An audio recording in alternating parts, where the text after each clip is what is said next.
El siguiente podcast tiene como finalidad la obtención del título de biólogo del alumno Pablo Alonso Montalvo Cid por medio de la modalidad Proyecto de Apoyo a la Divulgación. El pequeño mundo de los insectos está lleno de enormes maravillas que muchos desconocemos.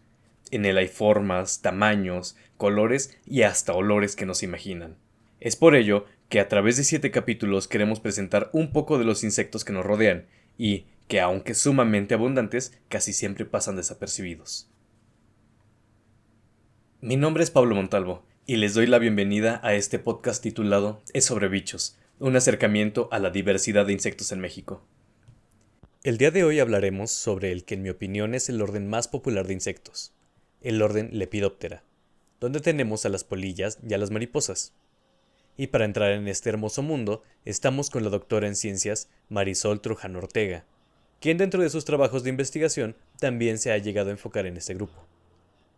La doctora Marisol ha dado clases a nivel de licenciatura y posgrado dentro de la Universidad Nacional Autónoma de México durante 16 años.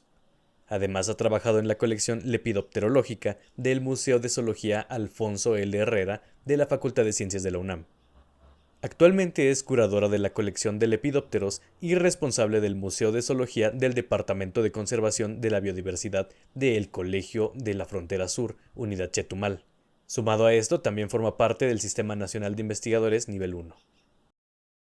Doctora, pues muchas gracias por aceptar nuestra invitación para participar en el podcast y para ayudarnos a difundir un poco sobre pues los insectos, estos animales tan hermosos. Muchas gracias a ti, Pablo, por invitarme y socializar estas ideas.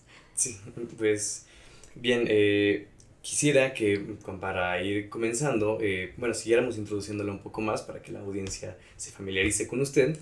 Bueno, las preguntas de cajón. Eh, ¿Qué es lo que a usted la llevó a estudiar biología? Bueno, pues realmente creo que no tengo una respuesta concreta a eso. Siempre me han gustado los animales desde pequeña.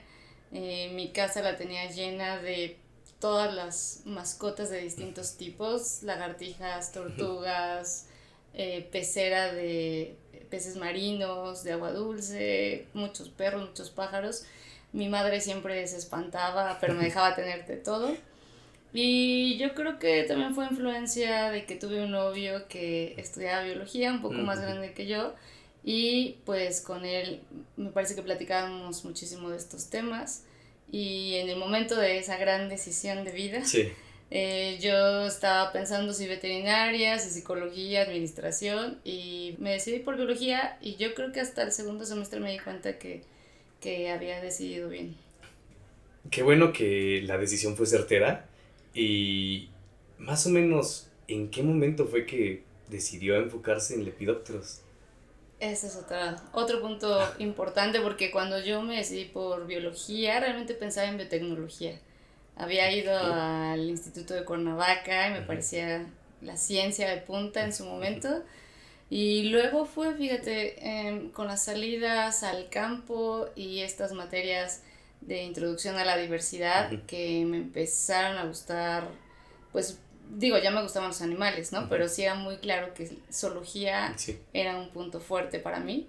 Y en ese momento me gustaban más los reptiles. Me Ujú. gustaban las serpientes de cascabel bastante, pero también creo que fue una cuestión de oportunidad porque yo entré al museo a la mitad de la carrera Ujú. como voluntaria Ok. y en ese momento me acuerdo que estudié biogeografía y esa disciplina a mí me pareció Sí. fascinante, la de exploración siempre me ha gustado, como descubrir nuevas áreas, nuevos grupos y pues no se podía hacer biogeografía con cualquier grupo. Ujú. Pero las mariposas, sobre todo las diurnas y las de México, Sí. ya tenían muy buenos datos y podían ayudarme a responder preguntas de patrones de diversidad, Ujú. que era lo que a mí me llamaba la atención ahí. Entonces en Ok. ese momento no me interesaba mucho que fueran mariposas. Ok. Empezar después con el tiempo y ahora me parece un grupo fascinante. Sí, sí, es un grupo muy bonito y justo creo que también es, bueno, un grupo de insectos, como dice, muy útil para cuestiones biogeográficas. Sí, biogeográficas, sistemáticas, Sí. genéticas, y ahora tengo unas ideas de sistemas complejos, Ujú. que me parece que los lepidópteros son sumamente útiles para poder resolver o aproximarnos más que resolver a esas Sí. preguntas. La diversidad de formas, la diversidad Ujú. genética, la diversidad de Sí. interacciones, esta posibilidad de que haya distintos estadios y todos tengan ecologías Sí. distintas, formas distintas, conductas distintas, eh, que estén distribuidos en todo el planeta, y que sobre todo nosotros estemos en la parte más diversa, ¿no? En la Sí. neotropical. Sí, sí, sí. Sí, realmente creo que eso hace que sea un muy buen modelo. Justo hace poquito me preguntaron, ¿es Lepidoptera un modelo biológico mejor que otros insectos? Y yo me quedé pensando Sí. bastante, como suelo ser muy conservadora al responder.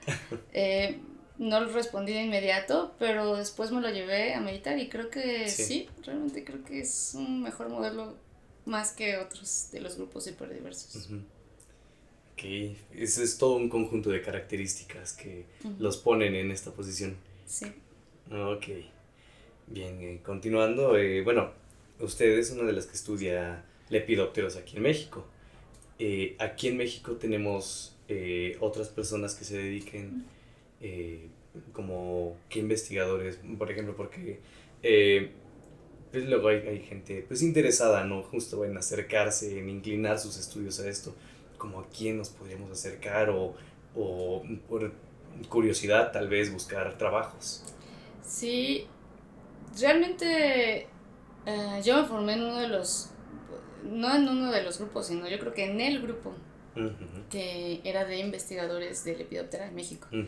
Creo que eso también fue una ventaja para mí. Está el doctor Llorente, el profesor Armando Luis, se acaba de jubilar la maestra Isabel Vargas. Ellos fueron de los promotores del estudio de lepidópteros diurnos en todo México, sobre todo en estudios de diversidad faunística, descripción de algunas especies. Hay otros, hubo otros en el Instituto de Biología antes, ¿no? Pero digamos, este es un grupo fuerte todavía, Ujú. central, que formó a otros grupos periféricos, como el grupo del sureste de la península de Yucatán, Ok. con Carmen Pozo, aunque también ya se jubiló. Mercedes Luna, que está en la FE Zaragoza, que también hay una colección importante Ujú. ahí.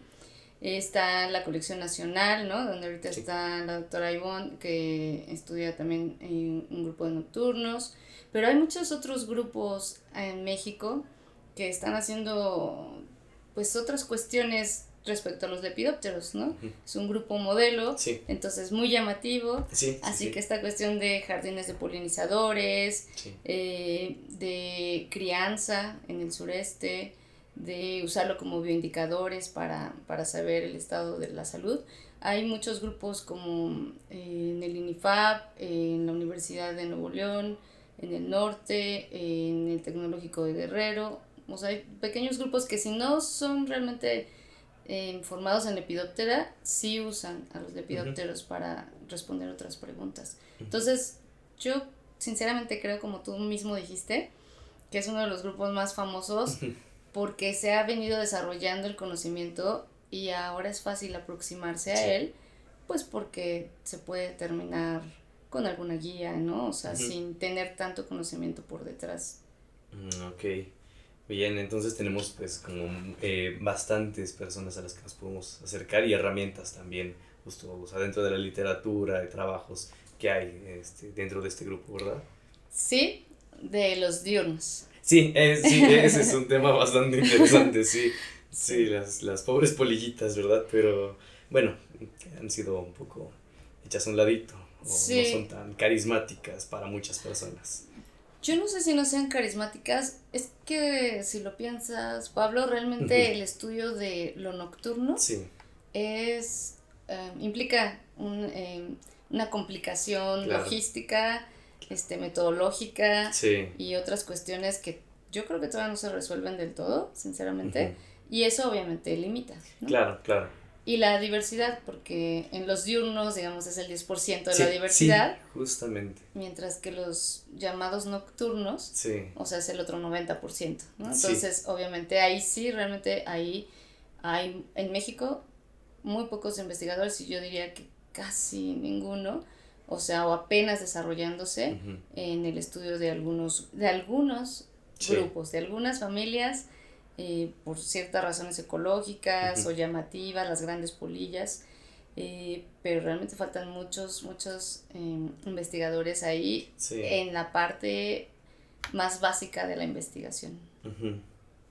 Bueno, es todavía un área que puede ser bastante explotada en cuanto a trabajo. Muy Sí, explotada, sí.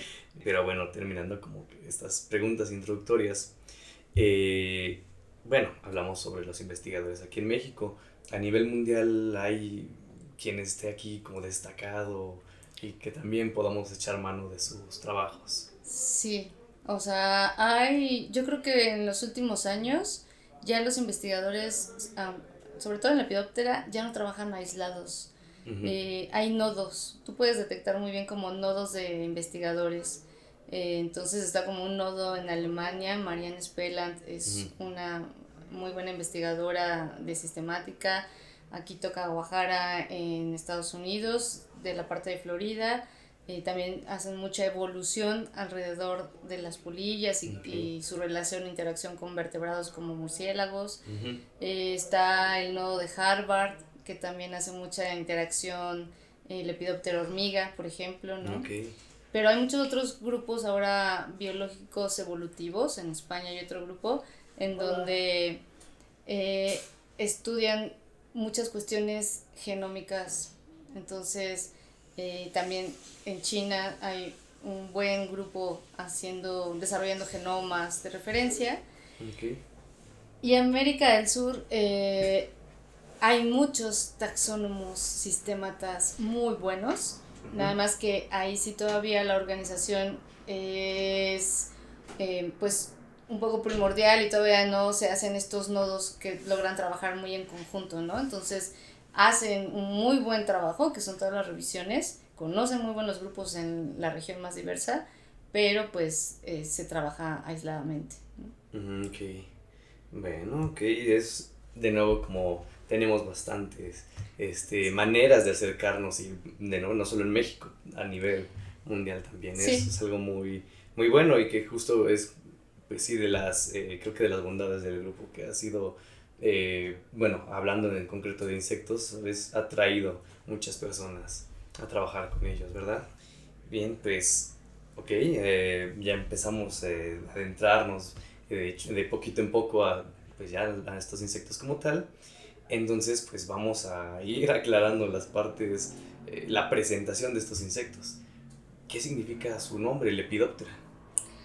pues yo creo que de los nombres más conocidos, ¿no? Lepis, que es escama, y Ujú, pterón, que es ala, es una terminación que la encuentras en muchos órdenes de los insectos, ujú, pterón, por ujú, las alas. Y justo esta es una de las características pues más nombradas en los lepidópteros, o sea, alas escamosas, ujú, por decirlo así. Sin embargo, no son los únicos que tienen ujú. escamas, ¿no? Sí. Pero digamos que las características de Lepidoptera pues tienen que ver con una combinación de características que le dan esta diagnosis. Pero las escamas es muy importante porque es Ujú, prácticamente lo que observamos sí. al verlas Ujú, volar, ¿no?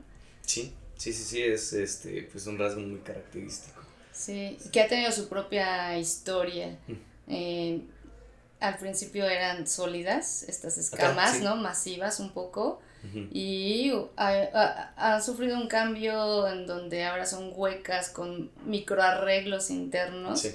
Y esos microarreglos internos, pues es como les confieren estas propiedades, ¿no? De color, de Ujú, brillo, pero claro. también estas propiedades de termorregular y de que nos permiten verlas a Ujú, distintas temperaturas en distintos horarios. En realidad las escamas, hay muchos distintos tipos de escama. ujú, Entonces, las que mencionamos ahorita tú y yo son estas escamas estructurales de las ujú, alas, ujú, pero hay escamas que parecen sedas, así como pelitos les sí. llaman, que tienen otras funciones, o Ujú, sea, eh, en la selección sexual porque emiten feromonas, ¿no? O permiten captarlas también. Tienen otras que están conectadas a otras glándulas que a lo mejor, por ejemplo, tienen alguna toxina. Entonces hay unas escamas, por ejemplo, en los esfíngidos y satúrnidos, que les confieren cierta termodinámica y en estas estrategias coevolutivas de escape con los murciélagos, Sí. o sea, esas escamas están participando ahí, ¿no? Entonces es sumamente interesante la diversidad al interior de este simple sistema de caracteres. Sí. Y bueno, esta es una de las características más reconocidas, pero tenemos algunos otros caracteres que los pues identifican como este grupo, ¿verdad? Sí, en general, o sea, los lepidópteros, además de las escamas, pues tienen estas 4 alas, pero la forma del acoplamiento de un ala con la otra, ¿no? De la anterior con la posterior, es muy particular del grupo, ¿no? Hay un sistema que hace que estas dos se embonen como una sola y entonces eso les permita una mayor capacidad de vuelo o mayor rapidez o capacidad de respuesta, ¿no? Claro. Ante viento.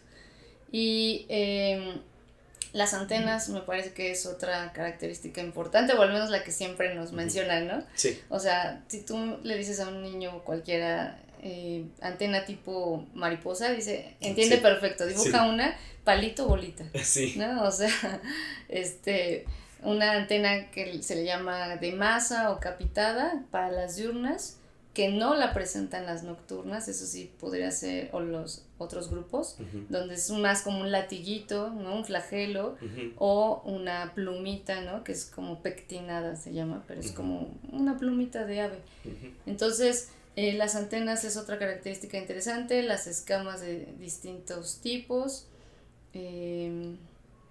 y, claro, el aparato bucal, Sí. ¿no? Se me estaba olvidando, pero el aparato bucal muy importante en los adultos, que una transformación de pasar de mandíbulas en las larvas, orugas, a lo adulto, en donde ya la dieta cambió por completo a ser líquida, tanto de agua, minerales, sales, néctar sobre todo, y que es como una trompita, una espiritrompa, que se le puede llamar proboscis o sifón. Sí, y justo es como también muy, muy interesante, como dices, o sea, el paso del el aparato bucal de las orugas hacia el de los adultos, y que incluso pues algunos adultos lo llegan a perder, ¿verdad? O se atrofia. Los llegan, sí, se atrofia, o sea, así como las escamas han tenido un cambio a lo largo de la historia, la proboscis ha tenido un cambio. O sea, no, tenemos los mejores polinizadores que son estos esfíngidos o mariposas de esfinges, que su proboscis es muy fuerte, con una musculatura muy buena y una capacidad de absorción igual de buena, entonces son muy buenos polinizadores. Pero hay otros grupos como satúrnidos que los adultos ya está atrofiada y realmente ellos en la etapa adulta ya no se alimentan, todo lo que son así de grandes lo adquirieron cuando eran larvas, pero hay otros adultos, digamos los lepidópteros más básicos, por decirlo así, más basales, que tienen ahí como unos palpos más bien más grandes, pero también presentan mandíbulas, ¿no? O sea, los primeritos, y esos se alimentan de polen, ¿no? Por ejemplo, estos microlepidópteros de las yucas. Y ahí hay una asociación muy estrecha, obviamente, con la planta, que si tú lo comparas con otros grupos de lepidópteros ya más derivados, más nuevos, o sea, realmente son más generalistas, ¿no? Porque pueden alimentarse de muchas flores, o sea, en el estado adulto. Ok, entonces como dice, esta relación es muy muy estrecha entre estos dos organismos, y me imagino que pues le ayudan a la polinización también. Os digo, se alimenta de su polen, pero me imagino que le ayudará, o no. Sé. En los microlepidópteros, sí, ellos llevan a cabo polinización cruzada. Okay. O sea, pero se alimentan también del polen. También de polen. Y hay otros adultos, como algunos géneros de liconios, que también se alimentan del polen, no con mandíbulas, sino que como que se va deshaciendo el polen y se absorbe por la proboscis. O sea, pero en realidad no es, su fuerte no es el néctar, ¿no? Sino es el otro componente de la flor. El polen. esta parte de que dices de la polinización, los lepidópteros o las mariposas en la polinización, hay muchas críticas ahí que se dice que no son tan buenos polinizadores, ¿no? Como las abejas o algunas moscas, o sea, no tienen estructuras tal cual para transportarlo, pero el componente nocturno, o sea, ahí sí, o sea, tú no ves abejas en la noche, ni moscas polinizadoras en la noche. El componente de polinización en la noche, el fuerte lo hacen los lepidópteros. Y eso casi lo desconocemos.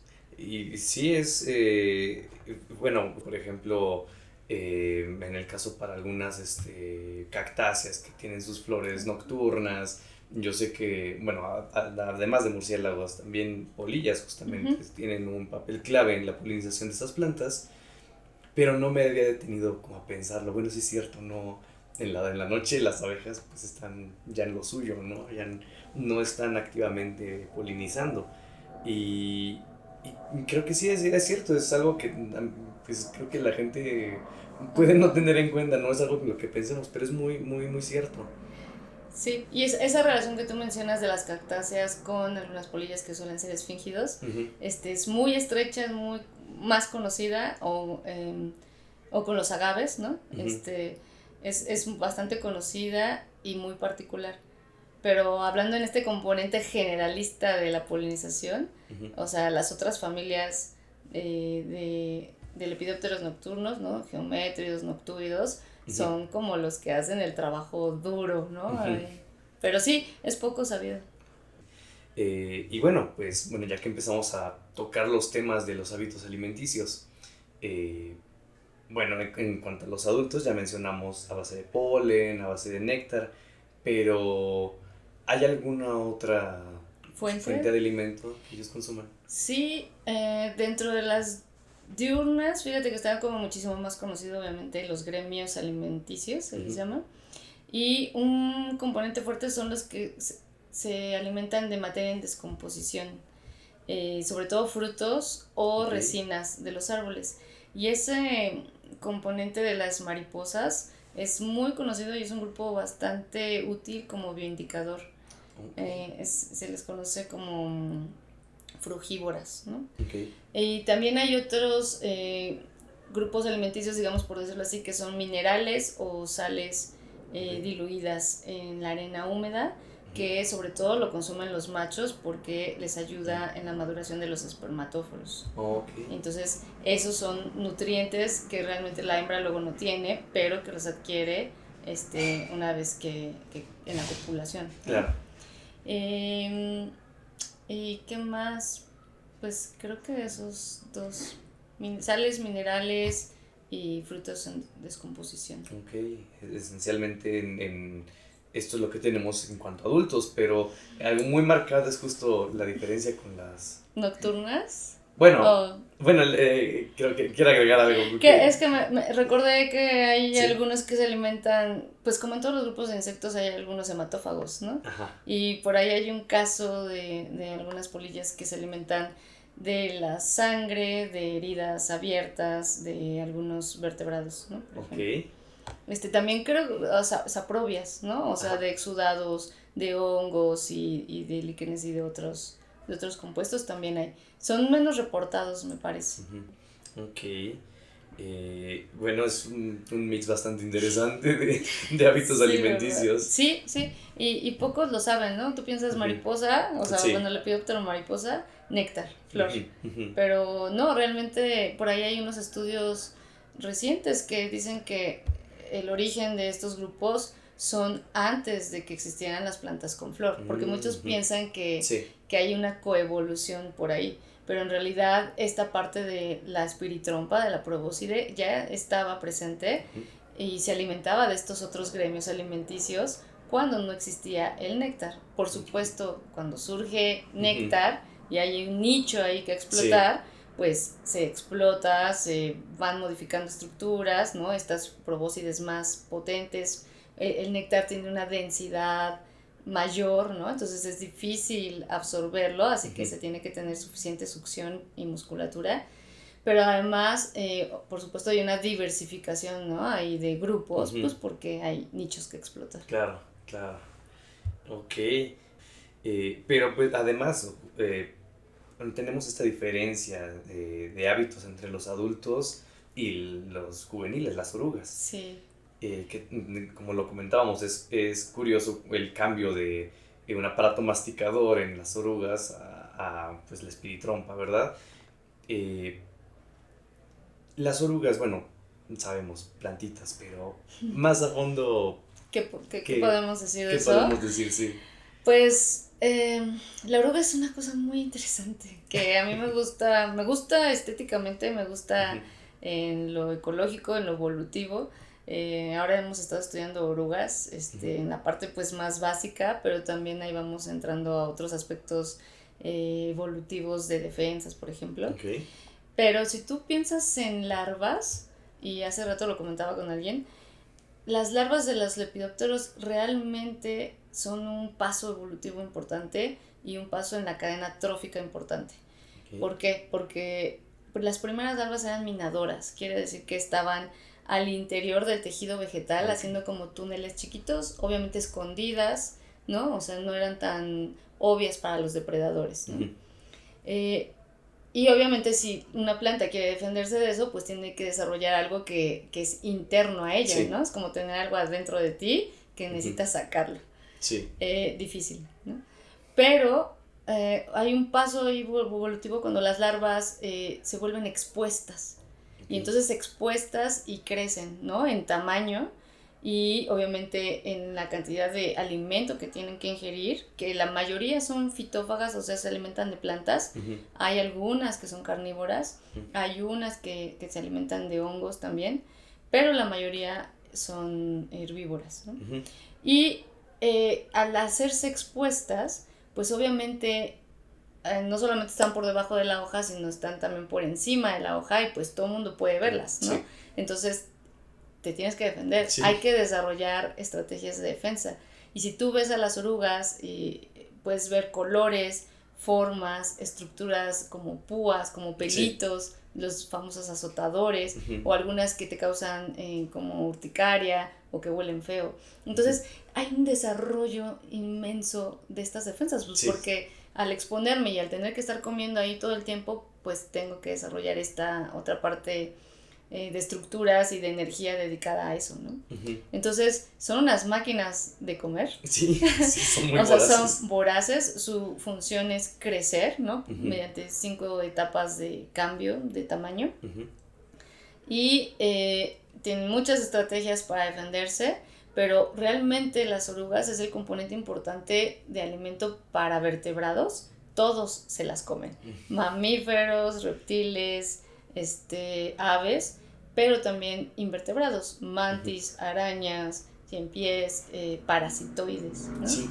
Entonces, pobres orugas, ¿no? O sea, se tienen que defender de la planta a la que se la comen, sí. Y además se tienen que defender en el otro sentido ecológico, de arriba hacia abajo, de los depredadores.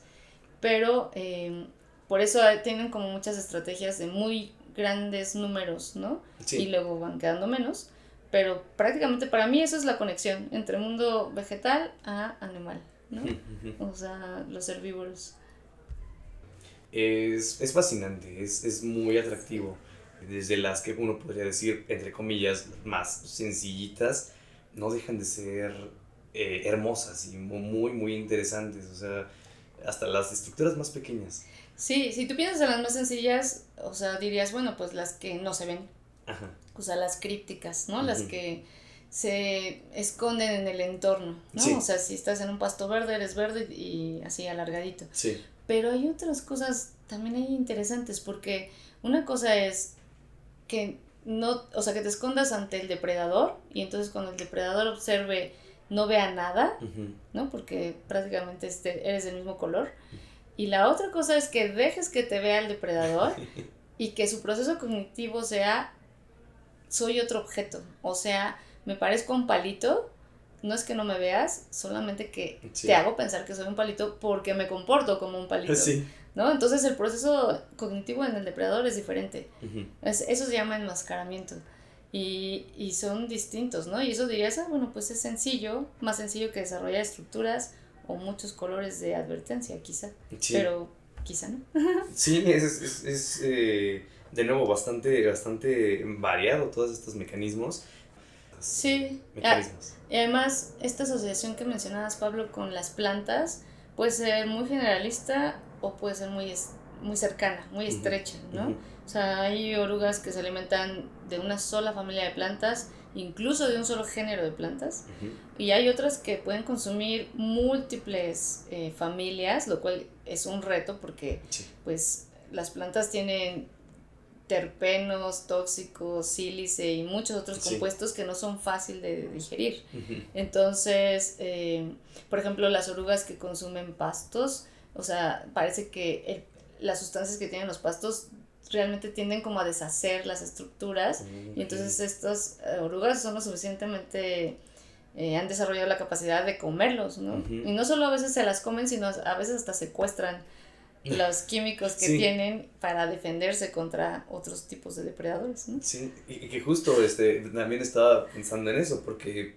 pues sí llegan a ser tóxicas para los depredadores Sí. y rehusan en algunos casos lo que consiguen de las plantas que comen, ¿verdad? Sí, no, las plantas son malas.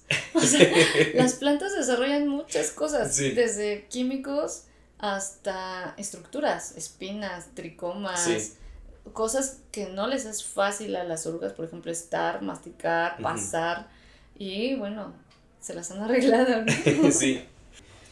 Eh, bien, bueno, hemos hablado de que, eh, bueno, de diversidad, abundancia. ¿En qué lugares son como los que más podemos encontrar? ¿Cómo se distribuyen a nivel mundial? ¿En qué regiones podemos encontrar más? Bueno, están en todas las regiones, ¿no? Excepto Ujú, la Antártida, pero por lo regular las regiones, digamos, del hemisferio norte, o ujú, sea, la Neártica y la Holártica, pues realmente, la Paleártica, realmente tienen menos diversidad que las regiones que se ubican en los trópicos, ujú, ¿no? Entonces, las tropicales, sobre todo la oriental, que es hacia donde está hacia Indonesia y ujú, estas islas, y la neotropical, que es la parte tropical de América, ujú. pues son las dos regiones en las que existe la mayor diversidad de lepidópteros. Esas dos regiones son las más importantes. Ok, y como decía al principio, estamos bien posicionados en nuestro país. Súper posicionadas. Sí.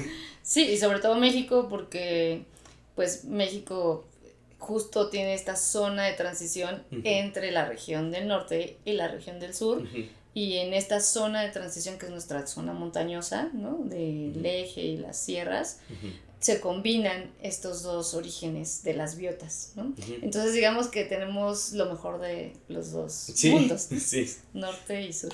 La fortuna de estar en México. Sí, sí, sí. Y realmente por eso es esta parte que todo el mundo suena, ¿no? De México como un país muy diverso. Ujú, Eh, la, la forma de nuestro país también creo que ujú. ayuda bastante. O sea, tiene costas a ambos lados y justo esta geografía compleja, o Sí. sea, sistemas montañosos, playas nivel del mar, costas, depresiones como la del Balsas, Ujú, cañones, ¿no? O altiplano, hace que haya microclimas, hace que haya distintos tipos de vegetación y eso abona obviamente sí, a la claro. diversidad y al componente in situ, que sería como lo que se originó en estos sitios, Ujú, ¿no? Los endémicos, muy importantes también en lepidópteros. ujú. Tenemos endemismos importantes aquí. Muchos endemismos, obviamente lo sabemos para las diurnas, Sí, ¿no? claro, Cerca como claro. de 250 especies, sin contar una familia muy diversa que tiene muchos problemas taxonómicos, pero no lo sabemos todavía para las nocturnas, que es el Mm, otro 90% de la diversidad. claro, sí. Pero podríamos hacer como inferencias de que existe muchísimo mayor endemismo porque pues Sí, ahí está esa diversidad y regionalmente están estas zonas complejas, ¿no? claro, claro. Bien, continuando, hablamos un poco sobre sí, las orugas, el insecto adulto, pero algo que, bueno, justamente eh, parece que ha sido especialmente atractivo para el mundo en general, eh, ha sido justo esta metamorfosis, este cambio de la oruga hacia el adulto, que pues parece que ha sido hasta fuente de inspiración para mucha gente. Entonces, ¿cómo es que es esta metamorfosis, este desarrollo de la oruga hacia el adulto? Sí, bueno, la metamorfosis es en sí un proceso, ¿no? Ujú. Que se presenta en muchos otros grupos, por Sí, sí, sí. ejemplo, los anfibios, ¿no? Sí. Pero la metamorfosis en los insectos, o sea, que no es particular en Ujú. Lepidoptera, realmente es un proceso de total cambio y más evidente porque prácticamente se licúan. O Ujú. sea, los materiales y se genera el otro estadio, ¿no? Pero pues prácticamente es un proceso que se desarrolla a través de la señalización hormonal, ¿no? Entonces, pues como en nosotros, ¿no? Un Ujú. poco decae una cierta hormona que indica que es tiempo de cambiar. Ujú. Entonces, a partir del huevo, ya una vez que ha salido la larva de primer estadio, su función es comer, así que la única manera de comer cuando tienes este exoesqueleto, que aunque en las larvas parece suavecito, o sea, tiene constreñimiento, es deshacerse de ese tamaño y generar tejido nuevo para que se aumente en tamaño. Eso Ujú. sucede 5 veces, ¿no? En estos estados juveniles. Ujú.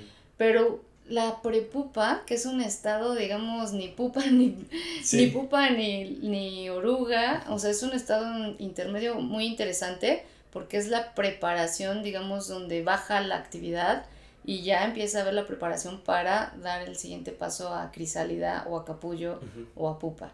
Entonces, ya que se da este paso, hay pues todo un cambio de todos los tejidos que había y hay una transformación ahora sí a todas esas estructuras que conocemos en la mariposa o en Ujú. la polilla, el desarrollo de las escamas, el desarrollo de los patrones alares, las patas en segmentos y 6, ¿no? Sí. Completas. Entonces, pues otra vez a través de procesos de hormonas es cuando ya se sabe que está listo. Hay una línea de corte de ecdisis Ujú. por donde se sale una vez que ya está. Y todos estos insectos alados realmente nacen con las alas como dobladitas, Sí. ¿no? Pequeñitas, porque pues si no, no cabrían en este Sí. capullito. Y ya una vez que salen, pues hay que extenderlas y los químicos hacen su labor y Ujú. se oxidan y por gravedad prácticamente la linfa sale, por eso se tienen que colgar y empiezan a través de las venas que tienen en las alas a correr esto.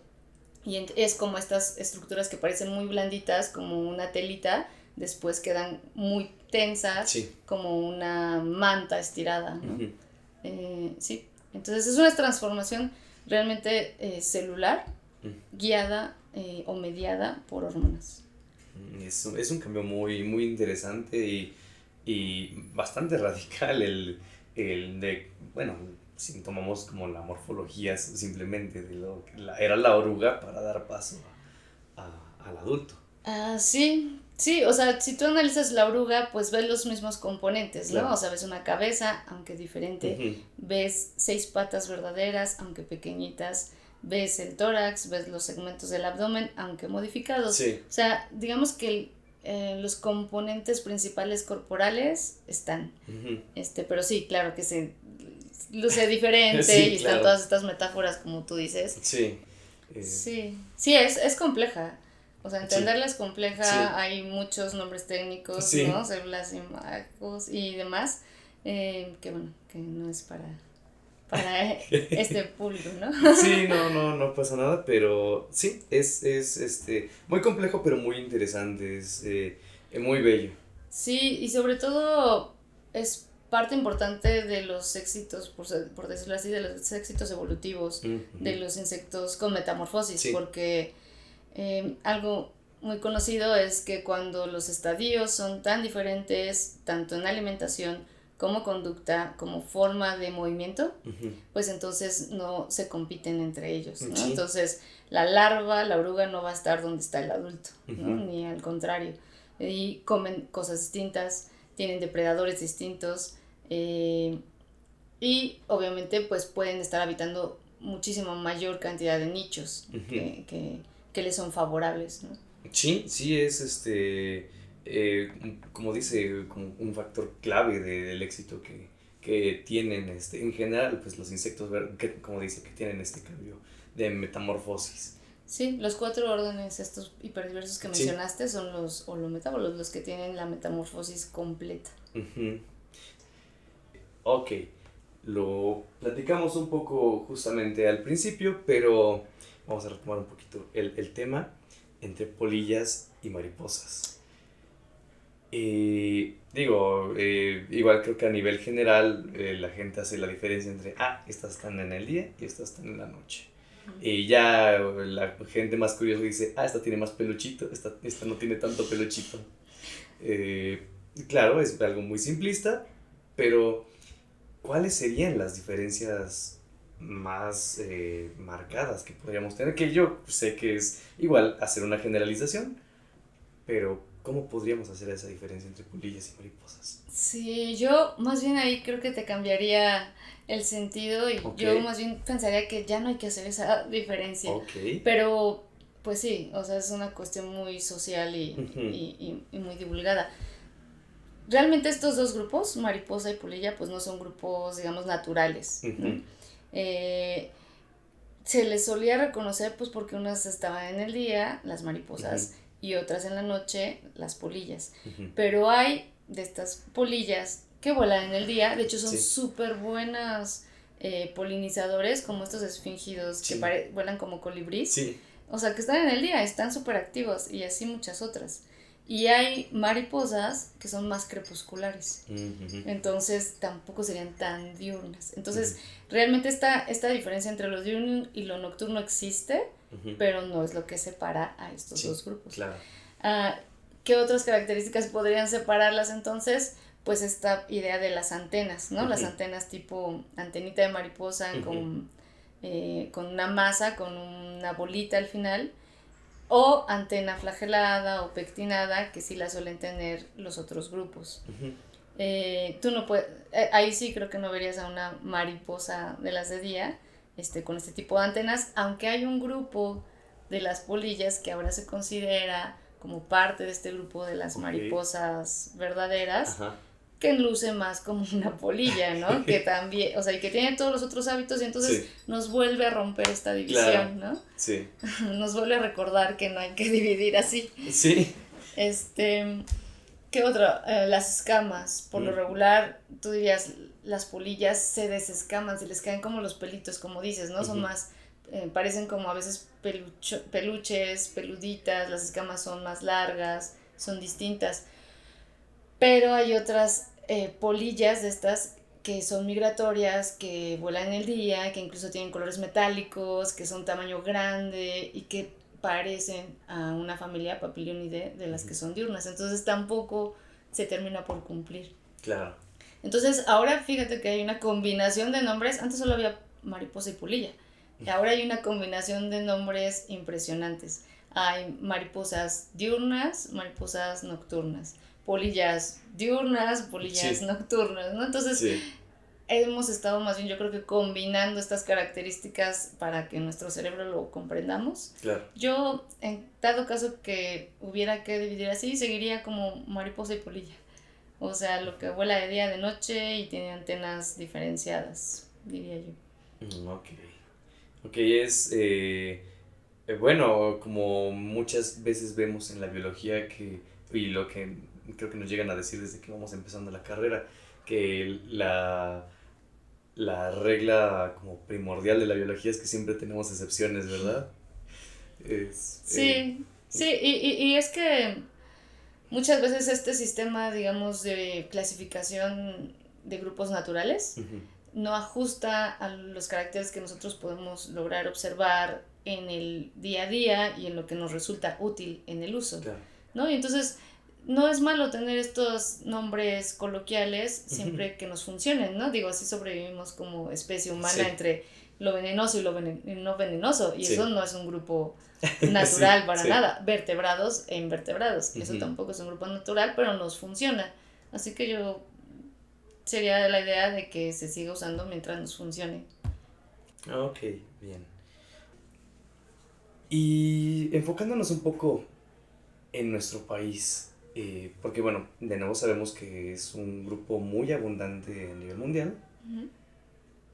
pero en concreto en México, ¿cómo en qué números estamos de especies? O sea, por decir algún aproximado. Sí, pues es un grupo grande a nivel mundial, ¿no? Ujú. Son prácticamente 250.000 especies. Ok. Si tú lo comparas con mamíferos, por ejemplo, o Sí, sea, son 5.000 a nivel mundial, ¿no? sí. Entonces hay una gran diferencia.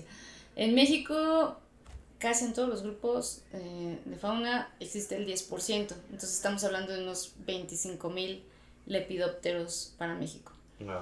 Y de esos, 2.000 especies son las que pertenecen a estas llamadas mariposas, ¿no? Sí, Las diurnas.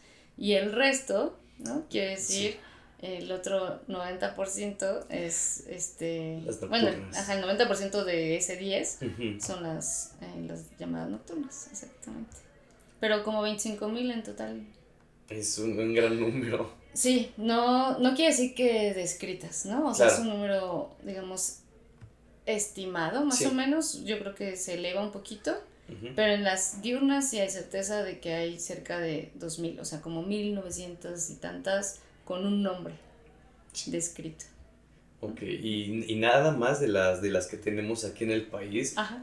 o sea, como, bueno, volviendo a la comparativa con la cantidad de especies totales de mamíferos a nivel mundial, nada más con las especies que tenemos aquí en México de lepidópteros diurnos, ya estamos dándole una Ya estaríamos arrastrada. cerquita de la mitad de todos los mamíferos del mundo, sí. Sí, sí, es impresionante la cantidad de insectos Sí, que tenemos y ajá, incluso en un solo país o en una sola región. sí. Sí, Es, insectos, artrópodos en general es el sí, grupo, digamos, la forma de vida dominante ujú, y también la parte de masa sí, en el planeta, ¿no? Eso es importante también.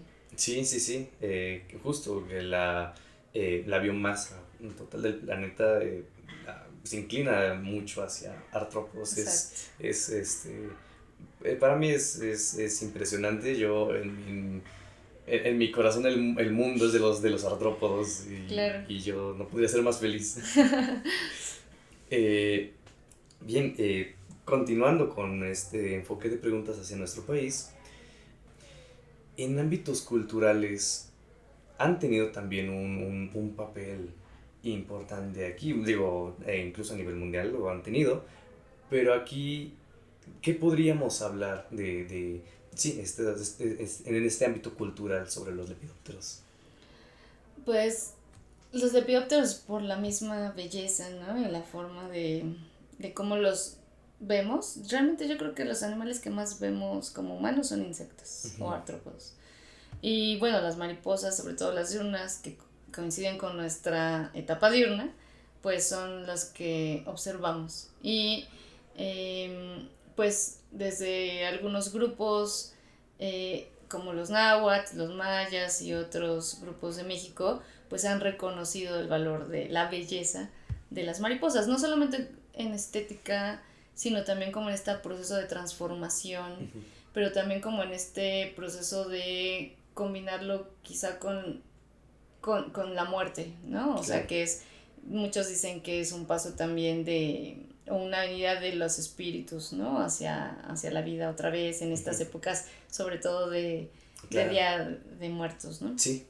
Pero una especie que sobresale ahí es Pterorus multicaudata, que es esta que observamos en la Ciudad de México, Sí. Xochiquetzal me parece que le dicen, Roskildea, que también es una polilla enorme Sí. y que me parece que hay unos grupos usan los capullos que son muy duros, o sea, incluso con eso parece que sean un tipo de papiro, Ujú. este, o algunos como instrumentos así que sonaban, ¿no? Como, Sí. como cascabelitos. Entonces, pues hay usos en lo cotidiano como en esto de los rituales, utilizándolos como algo para producir sonido, otras cosas como para producir más bien literatura y Ujú. metáforas, Esta otra parte de la comida, que es Claro. un punto muy relevante en México, Sí. ¿no? Sin duda.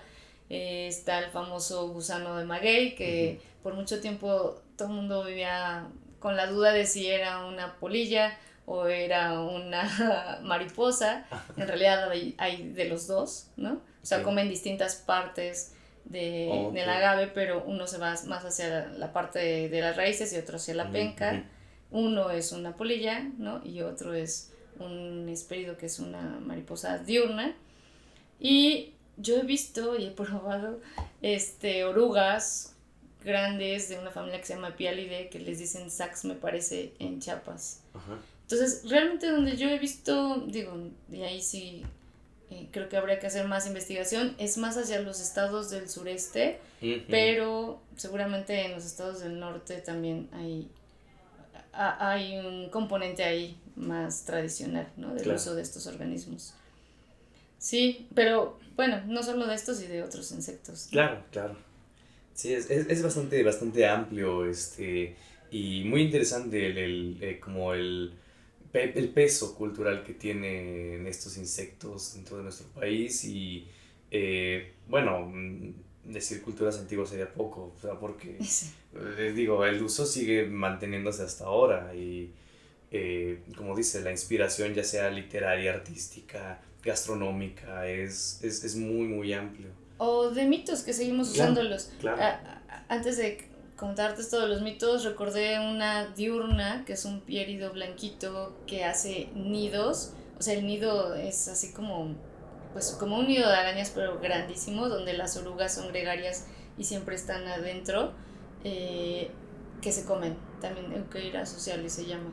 Y eso se comen, se sabe poco, antes se la comían mucho. Y bueno, creo que ya ahora no tanto, ¿no? No sé si eso está cambiando. Pero bueno, el otro componente que recordé también es el mitológico, ¿no? De algún Claro. modo, o los mitos por ahí sonados con estas polillas noctoides Sí. grandes, que yo crecí con esa idea. Se metían a tu casa y había Sí. que sacarlas con la escoba, pues Ay, porque sí. si no alguien moría, ¿no? Sí. Y me acuerdo que nos asustábamos muchísimo con eso. Sí. Y ya, bueno, obviamente ya de grande comprendimos que no era así, pero sí me ha tocado que en muchas exposiciones todavía vemos esa creencia Sí. muy arraigada. Sí, justamente, y yo mismo tengo familiares que todavía también es como de, ay no, es que es la mariposa negra, hay que Sí, sacarla. hay que sacarla. Sí, pero en realidad es cuestión, pues, de dar a conocer la información. Claro. Yo creo que entre más se lo aproximes a las personas, desde edades más pequeñas, creo que estos mitos pueden irse modificando. Cuando vamos a las exposiciones y llevamos estas dos cajas, ya sabes, polillas de un lado, mariposas del otro, llevamos a las polillas más hermosas que te puedas imaginar, justo para que la gente se dé cuenta de que también ahí hay mucha belleza y mucha complejidad y muchas funciones, ¿no? Sí. Y terminan viendo más las polillas porque es algo que no están acostumbrados a ver, ¿no? Y tiene que ver también, si tú lo piensas ahorita, y yo creo que lo pensé yo también ahorita, con las conductas. Las mariposas tienen cierta forma de volar, cadenciosa, lenta, uno puede admirarlas, ¿no? O sea, se dejan ver y no parecen estar nunca apresuradas. Claro. Pero hay otras, pero las polillas, con la parte de que no calientan en la noche y la forma de calentar de ellas es haciendo este batido de las alas para calentar los músculos y después emprender el vuelo, pues las hace parecer más nerviositas, como inquietas, como que no se pueden estar, y entonces parece que caminan mientras están agitando las alas, pero es justo porque pues no hay sol que las caliente, claro. ¿No? Hay que calentar de manera distinta. Pero una vez que ya entienden eso, pues yo pienso que se va comprendiendo más. Sí, y pues pues sí, como un incentivo para seguir haciendo divulgación y que la gente conozca que incluso dentro de nuestra ciudad hay cosas muy hermosas, muy cerca.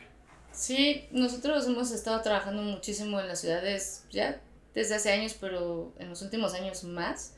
Y estos parches verdes rodeados de la matriz urbana realmente están muy interesantes. Sí. Por supuesto, la diversidad es menos, ¿no? O sea, que si tú lo comparas con una zona Claro. más natural, pero depende. Depende Ujú. mucho del parche, de su heterogeneidad, del tamaño, Sí. de si tiene cierto gradiente de elevación o no, y de la modificación.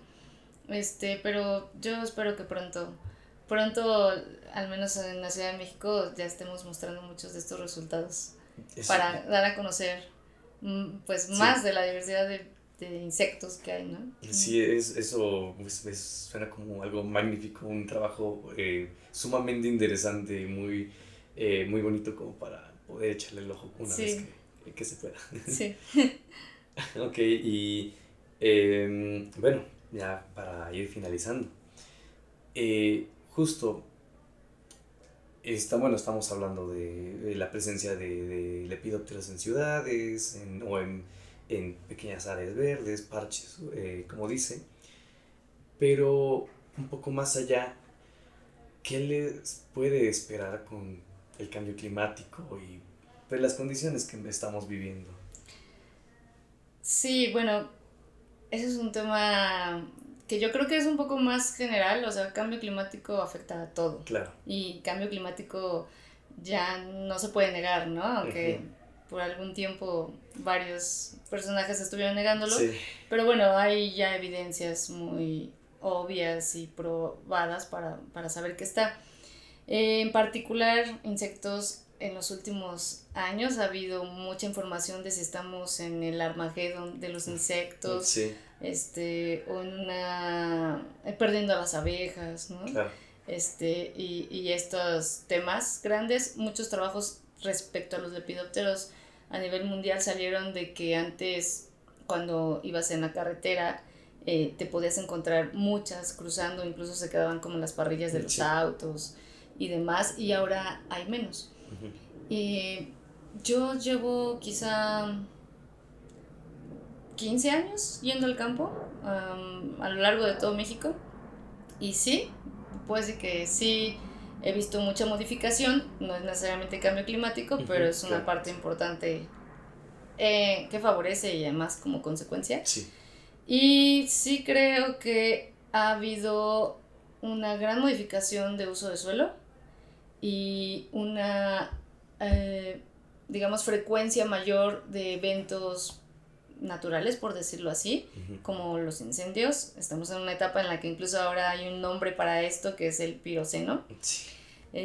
Estamos evaluando este efecto de distintas perturbaciones y modificaciones tanto de uso de suelo como agrosistemas, eh, pastoreo, urbanización, fuego, Ujú. en cómo está respondiendo parámetros de la diversidad a estas distintas perturbaciones, para ver si responden igual o no, yo esperaría que no, pero eh, sí hay cierta resiliencia, o Ok. sea, realmente las poblaciones de algunas especies pueden resistir, recuperarse, Ok. mantenerse.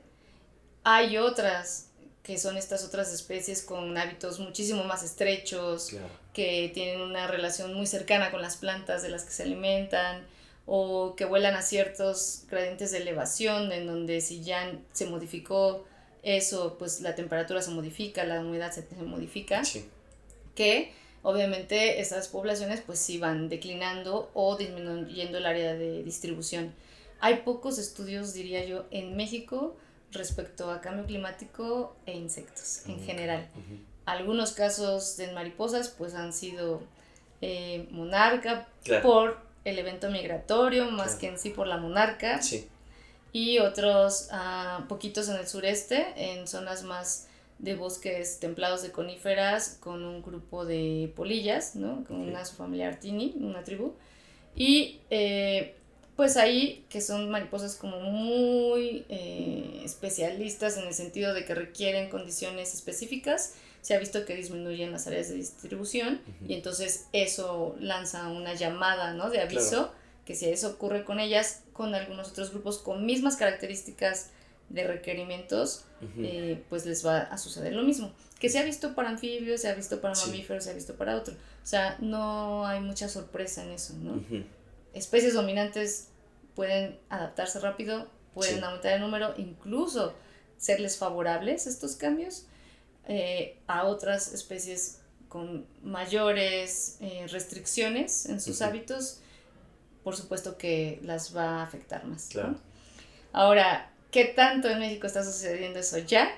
Pues yo diría casi que igual que los otros grupos, ¿no? Ujú. O sea, entonces, aunque no haya estudios, por supuesto que habría que poner acción Sí. en tratar de proteger estos ambientes que sabemos que son de alta montaña, ¿no? O Sí. sea, cada vez quizá más rodeados por mancha urbana o por cultivos, en donde las poblaciones se van desplazando cada vez más elevadas, como en Sí. Zacatuche, y que pues se desconectan, ¿no?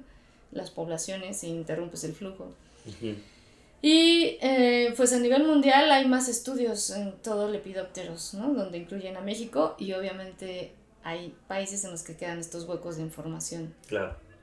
Pero pues sí, por supuesto que el cambio climático afecta a las poblaciones en general, Ujú. ya sea para beneficio Claro. o para reducirlas o perjudicarlas y quizá llevarlas a procesos poblacionales donde van a mermar, ¿no? Donde van a Sí. afectar y a desaparecer eventualmente, ¿no? Ujú. No, quizá no extinguirse, pero sí desaparecer localmente puede Ujú. ser.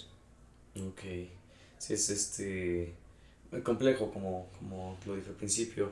Este, pues se involucran muchos factores, ¿verdad?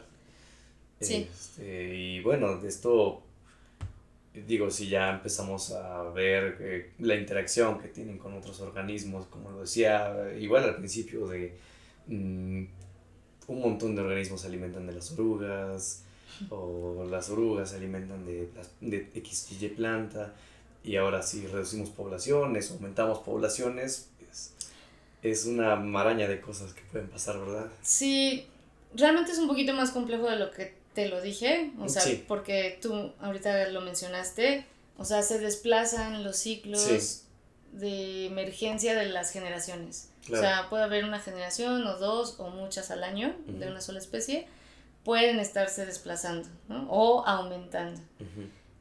Si se modifican estos ciclos y ya no empatan con la planta y tienen relación estrecha con la planta, pues ya no va a haber alimento, ¿no? Y Claro. acoplamiento ahí. Entonces ahí los organismos, dicen en ecología, ¿no? Ahí tienen de tres. O se adaptan, ¿no? O desaparecen, ¿no? O pues aprenden como a resistir y luego a regular, ¿no? Estas poblaciones. Ujú. Pero pues sí, este desplazamiento en la fenología, desacoplamiento con las interacciones, afecta obviamente, como dices, a los depredadores, ¿no? Porque pues también se Sí, desacoplan y pequeñas perturbaciones en el sistema luego pueden tener efectos muy sí, grandes y eso es lo que todavía no logramos sí, pues comprender, ¿no? O sea, claro, estas interacciones más macro. Uh-huh. claro, claro. Es de nuevo, bastante complejo y extenso el trabajo en cuanto a estos temas. Bueno, ya nada más como un pilón. Eh, ¿Tiene un insecto favorito? Puede ser, General. sí, en general puede o no ser Lepi. Ah, qué pregunta tan complicada. Este, yo no sé si un insecto en particular favorito. Eh, Me gustan, ahora me gustan mucho los estadios larvales. O sea, creo que mi cabeza está llena de larvas. En ese sentido. Ujú. Eh, yo diría que me gustan más las interacciones que estoy como Ok. observando. Sí. Un insecto así en particular, una especie, no, O no, una no creo. familia, un género. Eh, Me gusta, no sé, no, no, no, no tengo así, bueno, sí, tienes razón, sí, los esfíngidos Los siempre me han esfinges, gustado claro. mucho. Sí, son muy hermosos. Son muy hermosos, son muy potentes, Sí, las larvas, las orugas de esos son increíbles, las pupas también. O sea, esas me gustan mucho, sí. En la parte como estética. claro, claro, sí. ¿No? Muy válido.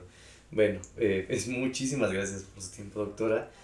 Muchas gracias de nuevo por estar aquí con nosotros, hablándole a la gente para que conozca un poco más sobre estos insectos que de por sí muy populares, pero que pues no les viene mal un poco más de popularidad y que los conozcan más. Sí, muchas gracias a ti, Pablo. Mm, Estuvo muy, muy rica la entrevista. muchas gracias. Y pues bueno, ya nada más despedirme y que pues estén atentos por próximos capítulos de este podcast. Muchas gracias por haber compartido su tiempo con nosotros, con la doctora y conmigo. Y pues es desear un buen día para todos los que escucharon. Y muchas gracias.